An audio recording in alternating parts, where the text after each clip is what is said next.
દામાવાવ ખાતે આમ આદમી પાર્ટીનો સ્નેહ મિલન કાર્યક્રમ દિનેશ બારિયાની ઉપસ્થિતિમાં યોજાયો। ઘોગંબા તાલુકાના દામાવાવ ખાતે કાલોલ વિધાનસભા મત વિસ્તારના 44 ગામોના આગેવાનો સાથે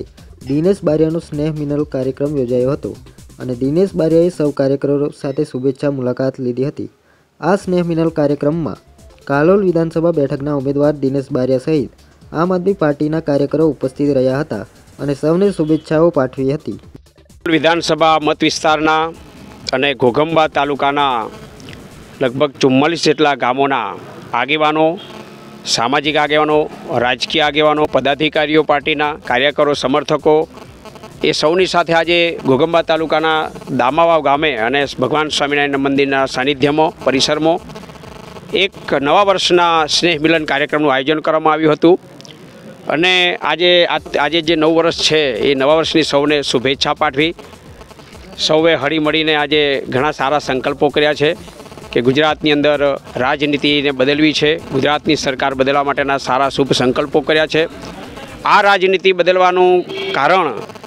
કે આજે ગુજરાતની અંદર હક ન્યાય એ મળતો નથી, અધિકારો છીનવાઈ રહ્યા છે, લોકોને દુઃખ આજે અમે જોઈ રહ્યા છીએ અને એ બધું દૂર કરવા માટે ગુજરાતમાં સરકાર બદલવાની જરૂર છે અને એવા સંકલ્પ લઈને આજે અહીંયા ઘણી મોટી સંખ્યામાં તમામ ઉપસ્થિત થયા છે। સાથે સાથે તારીખ 28ના રોજ આમ આદમી પાર્ટીના રાષ્ટ્રીય સંયોજક અને દિલ્હીના મુખ્યમંત્રી માનનીય કેજરીવાલ સાહેબ તેમજ પંજાબના મુખ્યમંત્રી માનનીય ભગવંત માન સાહેબ પણ પંચમહાલની પવિત્ર ભૂમિની અંદર પધારી રહ્યા છે અને 28 તારીખના રોજ જે પધારી રહ્યા છે મોરો હડપ ખાતે, તો એ કાર્યક્રમના આયોજન સંદર્ભે પણ અહીંયા થોડી ચર્ચાઓ કરવામાં આવી કે આપણા વિધાનસભા વિસ્તારમાંથી ખૂબ જ મોટી સંખ્યામાં આપણે કાર્યકરો સાથે આ કાર્યક્રમને માણીએ, જાણીએ અને એ માટેનું એક આયોજન અહીંયા ચર્ચા કરવામાં આવી। પંચમહાલ જિલ્લાના કાર્યકરોમાં ખૂબ ઉત્સાહ જોવા મળે છે, આમ આદમી પાર્ટી તરફ ખૂબ જ પ્રેમ જોવા મળે છે, આવકાર જોવા મળે છે। જનતા તમામ નાની મોટી સૌ કોઈ જનતા એ પોતે આમ આદમી પાર્ટીને આવકારી રહી છે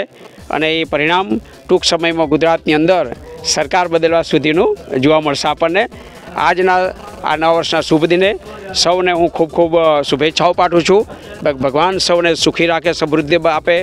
અને સૌની પ્રગતિશીલ થાય,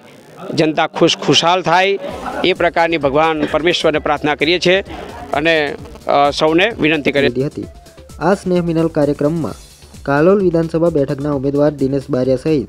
આમ આદમી પાર્ટીના કાર્યકરો ઉપસ્થિત રહ્યા હતા અને સૌને શુભેચ્છાઓ પાઠવી હતી।